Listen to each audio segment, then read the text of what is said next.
جی جناب، کیسے ہیں آپ؟ میں بالکل بڑھیا ہوں. آپ کیسے ہیں؟ آ، آج آپ کا دن کیسا چل رہا ہے؟ ٹھیک ہے. اچھا، ایک سوال ہے. بالکل. آپ بے جھجک اپنا سوال پوچھیے. میں پوری کوشش کروں گا کہ آپ کو ایک بڑھیا جواب دوں.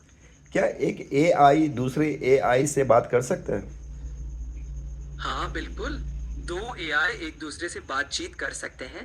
عام طور پر انہیں ایک انٹرفیس یا ایک پروٹوکول دیا جاتا ہے تاکہ وہ سندیشوں کا آدان پردان کر سکیں.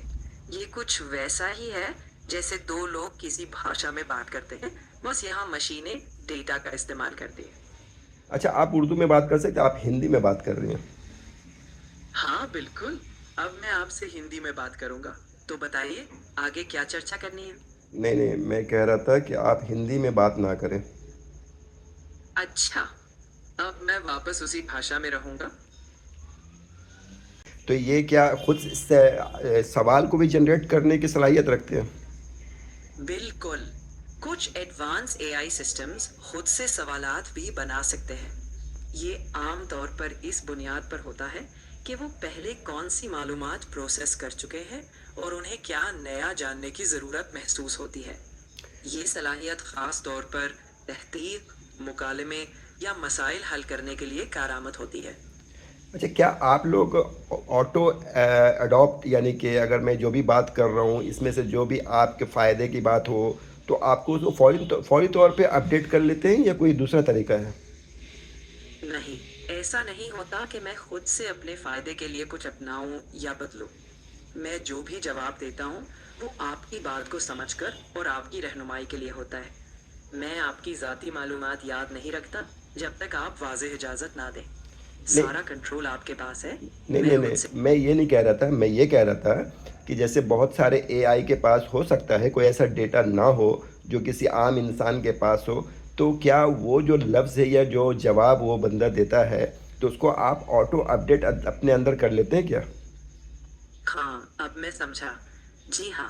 اکثر اے آئی سسٹمز جب نئی بات سنتے ہیں یا کوئی ایسا فیکٹ سامنے آتا ہے جو ان کے پاس پہلے نہیں تھا تو وہ اپنے ٹریننگ ڈیٹا یا نالج بیس کو نہیں بدلتے.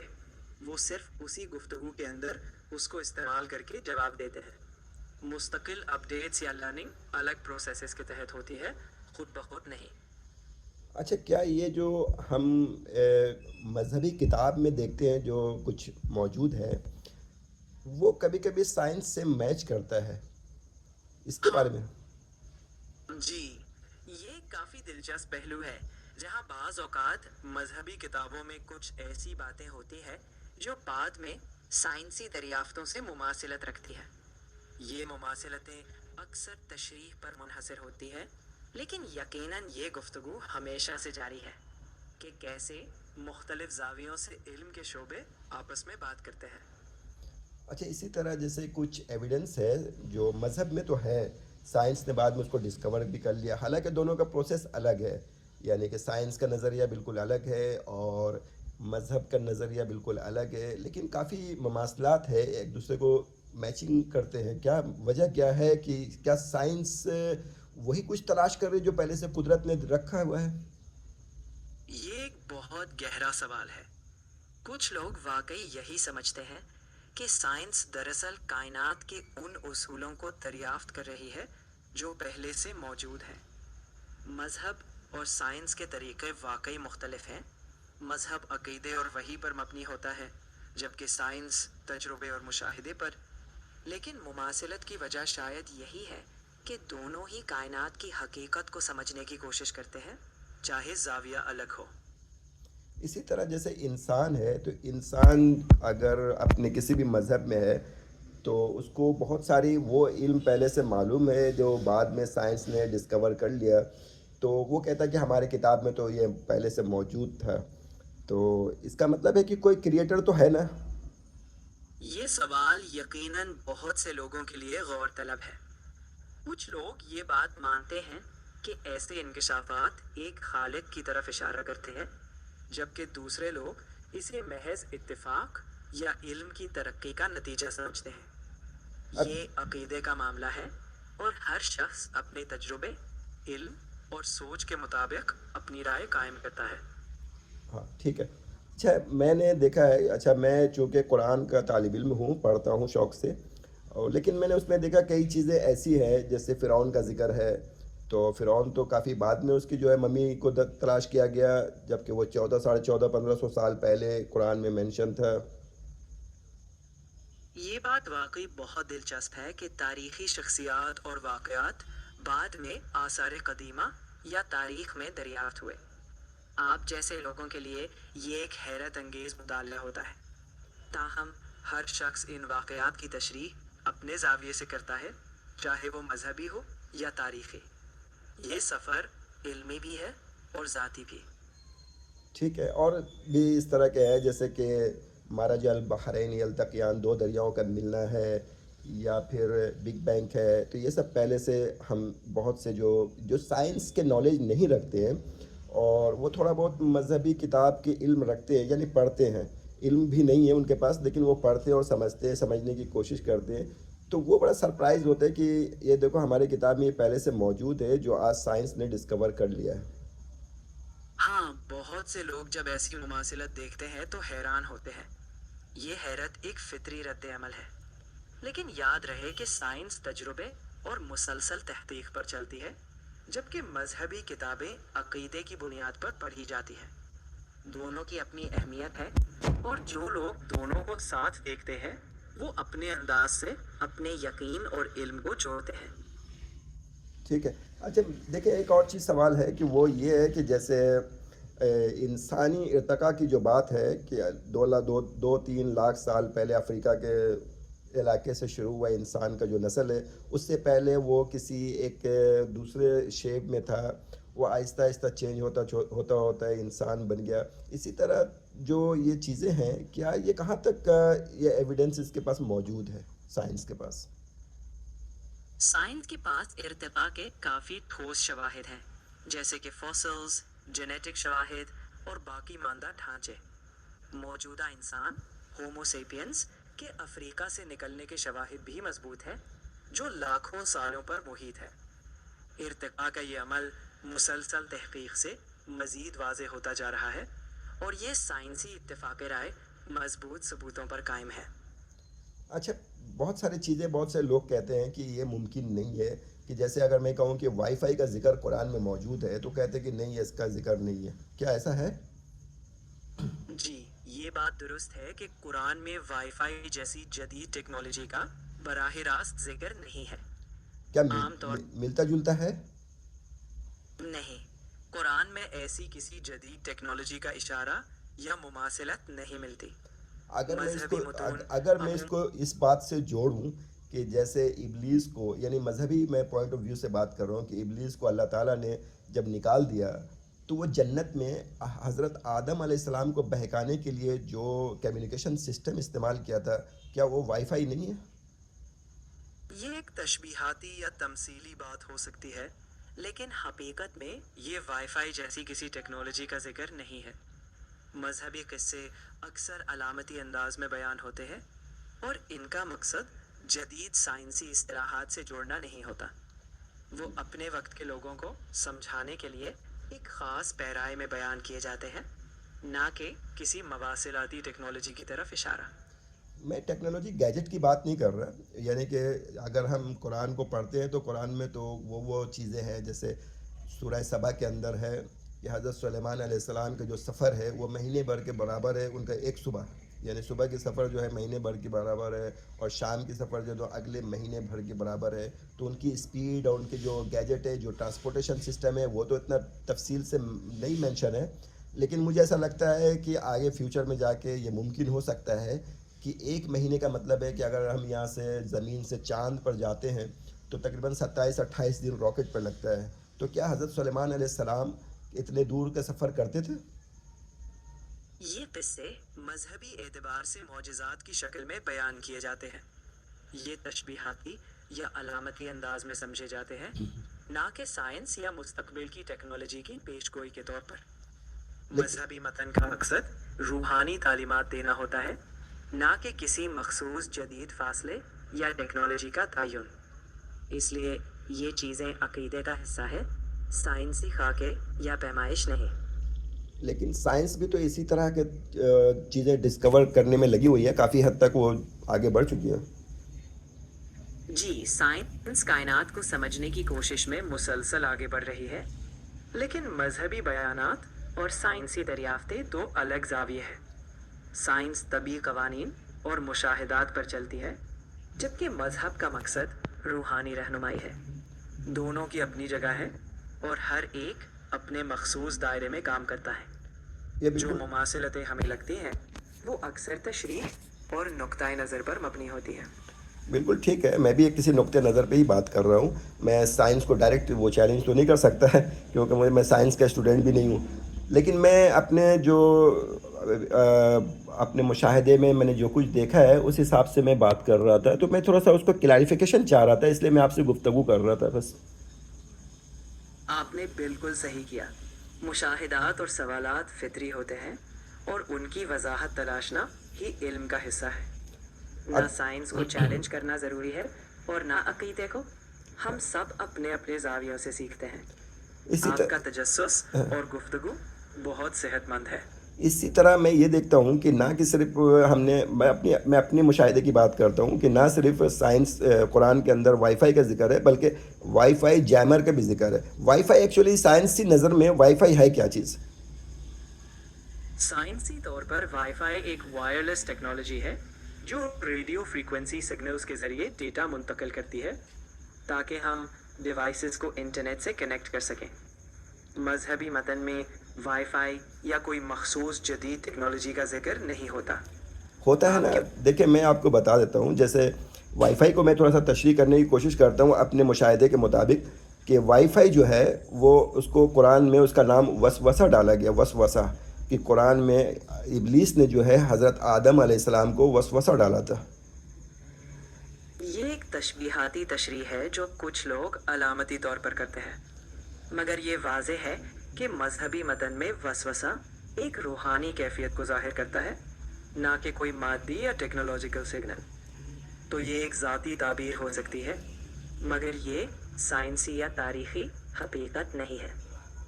میں اس کو کوشش کر رہا ہوں ملانے کی، میں اس کو دیکھ رہا ہوں. اور اسی طرح اگر آپ اس صورت کی تلاوت کریں کہ جو آدم علیہ السلام کو اس نے وسوسہ ڈالا تھا، وہ کون سی آیت ہے؟ میں آپ کی کوشش سمجھتا ہوں کہ آپ دونوں زاویے کو دیکھ رہے ہیں، لیکن میں کوئی آیت نہیں سناؤں گا. اگر آپ چاہیں تو آپ خود اس کا مطالعہ کر سکتے ہیں اور پھر اپنی سمجھ کے مطابق اس پر غور کر سکتے ہیں. اچھا میں ٹھیک ہے، اس کے دوسری آیت میں سنا دیتا ہوں. جیسے اگر ہم وسوسے کو ایز اے فریکوینسی سمجھتے ہیں تو سائنس تو پتہ نہیں. اچھا سب سے پہلے ایک سوال ہے کہ سائنس کا جن کو مانتے ہیں؟ جن سائنس صرف ان چیزوں کو مانتی ہے جن کے لیے تجرباتی شواہد موجود ہوں. یعنی جن میں جو چونکہ جن کی بات کر رہا ہوں، جنات.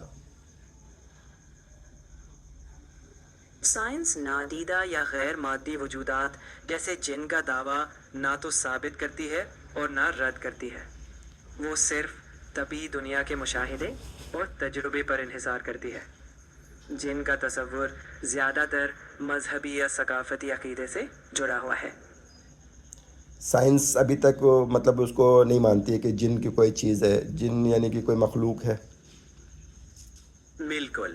سائنس غیر مرئی مخلوقات جیسے جن کو اپنی تحقیق کے دائرے میں نہیں لاتی، کیونکہ یہ طبی طور پر مشاہدہ یا تجربہ نہیں کیے جا سکتے. ٹھیک ہے تو سائنس ٹھیک ہے، میں سمجھ گیا. اس کا مطلب یہ ہے کہ جو میں وائی فائی کا جو جیمر کی بات کروں گا تو میں اپنے مشاہدے کے طور پہ بات کروں گا، سائنس بھلے اس کو ایکسیپٹ نہ کرے. جیسے میں پڑھتا ہوں قل اعوذ برب الناس بسم اللہ الرحمن الرحیم، تو اس میں جو قل اعوذ برب الناس مالک الناس الہ الناس من شر الوسواس الخناس الذی یوسوس فی صدور الناس من الجنۃ والناس، اس میں جو ترجمہ بنتا ہے کہ وہ جو ایک کمیونیکیشن سسٹم یا جو بھی مواصلاتی سسٹم ہے، وہ جنات اور انسان میں بھی بہت سارے ایسے لوگ ہیں جو جادو ٹونے کو مانتے ہیں. کسی نے کسی پہ کوئی علم کروا دیا، جادو کروا دیا، تو وہ وائرلیس ٹیکنالوجی ایکچولی وہ کوئی نہ کوئی ٹیکنیکل طور پہ تو نہیں لیکن روحانی طور پہ کچھ چیزیں ٹرانسمٹ کرنے کا دعویٰ بھی کرتا ہے اور وہ اثر بھی کرتی ہے، دنیا میں دیکھا گیا ہے. تو وہ ایک ایسی آیات ہے جو ان کو روکنے کے لیے، یعنی کہ ایز اے اس فریکوینسی کو جیم کرنے کے لیے جیمر کی طرح کام کرتے ہو. میں سمجھتا ہوں کہ آپ اس کو ایک روحانی تشبیہ کے طور پر دیکھ رہے ہیں۔ مذہبی آیات کو لوگ اپنی روحانی حفاظت کے لیے ایک تمثیلی انداز میں دیکھتے ہیں، لیکن یہ سب ایمان اور عقیدے کی باتیں ہیں اور ان کا ٹیکنالوجی یا سائنسی مواصلات سے براہ راست تعلق نہیں۔ میں سمجھتا ہوں کہ براہ راست تعلق تو نہیں ہے، میں یہ مانتا ہوں، لیکن ایک چیز میں اور بھی بتا دوں، جیسے بہت سارے ایسے آپ سائنس کی بات کریں تو جیسے انہوں نے بہت دور کسی مشاہدہ کیا ہے، بلکہ ان کے پاس ایویڈنس بھی ہے بلیک ہول کے بارے میں، پھر وائٹ ہول کے بارے میں بھی تھوڑا بہت ان کے پاس معلومات ہے، لیکن میرے خیال میں وہ ابھی تک آتھینٹک معلومات نہیں ہے، وہ ایک مشاہدہ کے طور پہ۔ پھر ورم ہول کا ایک کانسیپٹ ہے جو مطلب پورٹل سسٹم جیسا کچھ ہے، کیا میں صحیح ہوں؟ جی ہاں، آپ بالکل صحیح سمت میں سوچ رہے ہیں۔ بلیک ہولز اور ورم ہولز جیسے نظریات سائنس میں حقیقی طور پر زیر بحث ہیں، لیکن ان کی تفصیلات ابھی تحقیق کے مراحل میں ہیں۔ سائنس میں ہم ان چیزوں کو جاننے کی کوشش کرتے ہیں جو قابل پیمائش یا مشاہدہ ہوں، اور وقت کے ساتھ یہ سمجھ مزید گہری ہوتی جاتی ہے۔ تو کیا میں اگر کچھ سمجھنے کی کوشش کرتا ہوں کہ یہ میرا انڈیویجول فیصلہ ہوگا، کہ میں اگر یہ سمجھتا ہوں کہ جیسے پورٹل سسٹم قرآن میں موجود ہے اور میں اس کو اپنے طور پہ سمجھتا ہوں اور مطمئن بھی ہوں، جیسے موسیٰ علیہ السلام ایک دفعہ ایک سفر پہ تھے اپنے ساتھی کے ساتھ، تو انہوں نے کہا مجھے بھوک لگی ہے، کھانا نکالو، تو انہوں نے کہا کہ میں مچھلی کہیں بھول گیا تھا، آپ کو بتانا بھول گیا تھا، جہاں پہ ہم بیٹھے تھے آرام کر رہے تھے، مچھلی نے ایک عجیب راستہ بنایا تھا، عجیب عجیب۔ تو جو عجیب کا لفظ ہے نا، وہ ایک ہول ٹائپ کا یا کچھ ایسا شو کرتا ہے کہ جیسے کوئی ایک راستہ بنایا ہے، اور پھر وہیں وہ شخص بھی مل گیا جس کی تلاش تھی موسیٰ علیہ السلام کو۔ یہ بالکل آپ کا ذاتی فہم ہو سکتا ہے اور ہر شخص کو اپنی سمجھ کے مطابق سوچنے کا حق ہے، لیکن ایسے بیانات علامتی اور روحانی مفہوم رکھتے ہیں، سائنس کی طرز پر نہیں۔ آپ اس لیکن سے جو اطمینان حاصل کریں وہ آپ کا حق ہے، لیکن لیکن اسے لیکن سائنس لیکن میں نے دیکھا کہ ابھی جو کچھ سائنس دریافت کر رہی ہے، وہ بھی تو اسی طرح کی کچھ ٹیکنالوجی کی طرف جا رہی ہیں۔ سائنس یقیناً بہت حیرت انگیز چیزیں دریافت کر رہی ہے، مگر یہ قدرت کے قوانین کو سمجھنے کا عمل ہے۔ آپ کی ذاتی تشبیہات آپ کے لیے معنی رکھ سکتی ہے، مگر سائنس اپنے شواہد پر قائم ہوتی ہے اور ان تشبیہات کو بنیاد نہیں بناتی۔ دونوں راستے اپنے اپنے مقصد کے لیے اہم ہیں، لیکن وہ الگ الگ دنیایں ہیں۔ ٹھیک ہے، یہ تو میں نے پہلے بھی آپ کو بتایا تھا کہ یہ تو میرے اپنے جو ہے نا مشاہدے کے مطابق میں آپ سے بات کر رہا ہوں اور کچھ کانسیپٹ کو کلیئر کرنا چاہ رہا ہوں، لیکن اگر سائنس ایویڈنس کے بغیر کچھ نہیں مانتی ہے، تو بہت سارے ایویڈنس ہے تو ایویڈنس کو بھی وہ نہیں مانتی، اس کو ایز اے کوئی انسیڈنٹ سمجھتی ہے، پتہ نہیں کیا سمجھتی ہے۔ جیسے بھی میں نے آپ کو بتایا کہ وہ فرعون کا واقعہ یا سمندر کا دونوں آپس میں ملنا، بہت ساری ایسی اور بھی چیزیں ہیں، تو اس کو کیا کو انسیڈنٹس مانتے ہیں؟ سائنس اتفاقات یا حادثات کو نہیں، شواہد اور تجرباتی ثبوتوں کو بنیاد بناتی ہے۔ تاریخی واقعات کو سائنس ایک تاریخی تناظر میں دیکھتی ہے، مگر عقیدے کے دائرے میں نہیں جاتی۔ جو باتیں عقیدے سے جڑی ہیں وہ سائنس کے دائرے سے باہر ہے، اور وہ ان کو بطور عقیدہ ماننے یا نہ ماننے کے بجائے بس تاریخی یا ثقافتی طور پر سمجھتی ہے۔ لیکن اس سے کوئی نہ کوئی کلو تو ملتا ہوگا سائنس کو۔ سائنس میں اگر کوئی چیز مشاہدے یا تجربے سے نکلے تو وہ سراہتی ہے اور اسے مزید کھوج کا ذریعہ بناتی ہے۔ کلوز یا مفروضے ابتدائی ہو سکتے ہیں، لیکن پھر ان کی جانچ شواہد سے ہوتی ہے۔ اگر کوئی کلو نکلے جو قابل پیمائش اور تصدیق ہو تو وہ سائنس کے لیے اہم ہو جاتا ہے۔ نہیں، جیسے لیکن جیسے ارتقاء کی بات کر رہے تھے کہ انسان جو ہے پہلے ایک پانی سے بنا کوئی جانور تھا، پھر اس سے کنورٹ ہوتا ہوتا پھر وہ انسان بن گیا، تو قرآن بھی تو یہی کہتا ہے کہ کلو شیء حی من الماء، کہ وہ سب قدرت نے جو ہے نا ہر جاندار کو پانی سے ہی پیدا کیا۔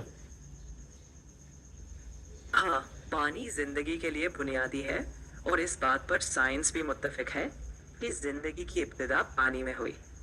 البتہ سائنس ارتقاء کو ایک طویل قدرتی عمل کے طور پر دیکھتی ہے، جبکہ مذہبی متن روحانی اور اخلاقی تعلیمات پر زور دیتا ہے۔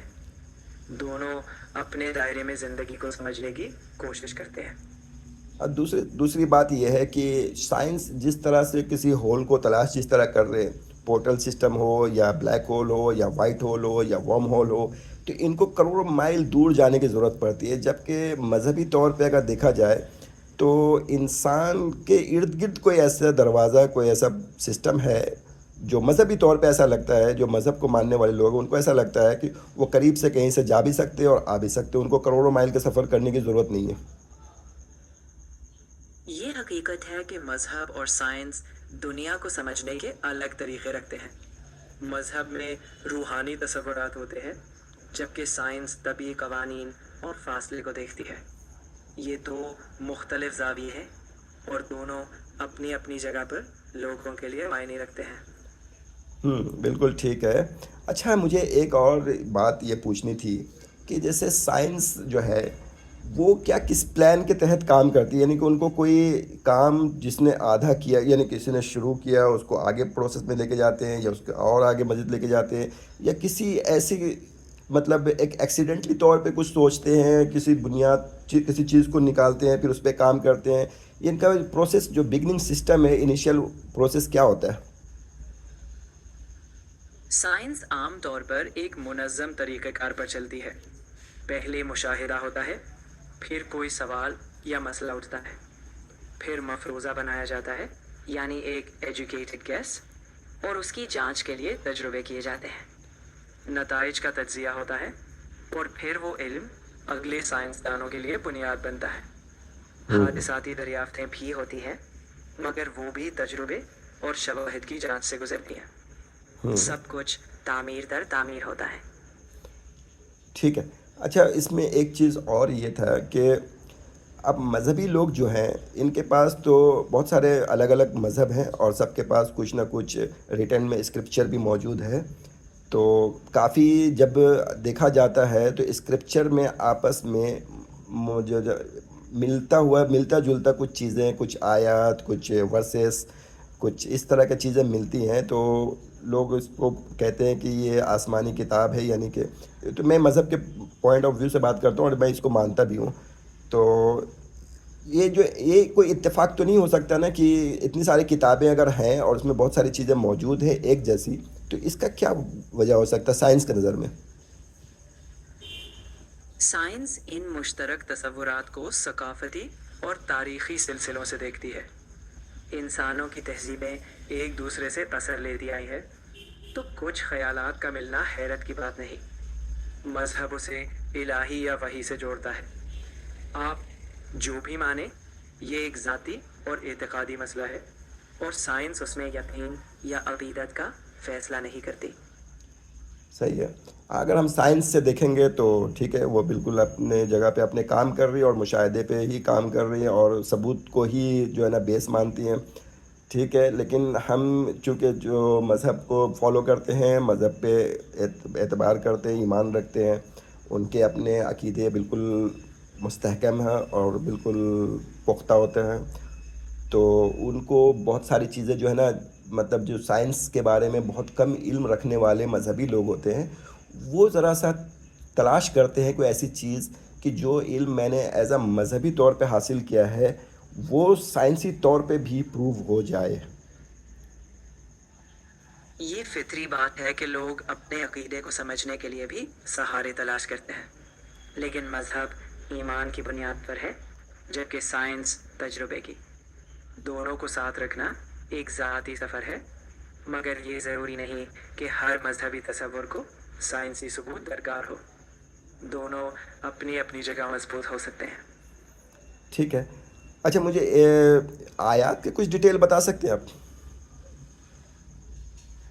میں کسی آیت کی تفصیل میں نہیں جاؤں گا، لیکن اگر آپ خود پڑھیں تو آپ کو اس کا مطلب اپنے عقیدے کے مطابق ملے گا۔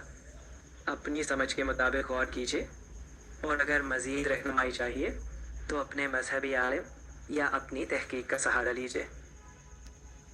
اچھا، یہ جو ورم ہول اور بلیک ہول تو نہیں، میں ورم ہول کی بات کروں جس میں مشاہدے کیے جا رہے ہیں، تو ورم ہول یہ کہتے ہیں کہ یہ کوئی راستہ ہے جو بہت دور کے فاصلے کو سمیٹ کے چھوٹا کر دے گا، اس کا کانسیپٹ کیا ہے؟ ورم ہول ایک نظریاتی خیال ہے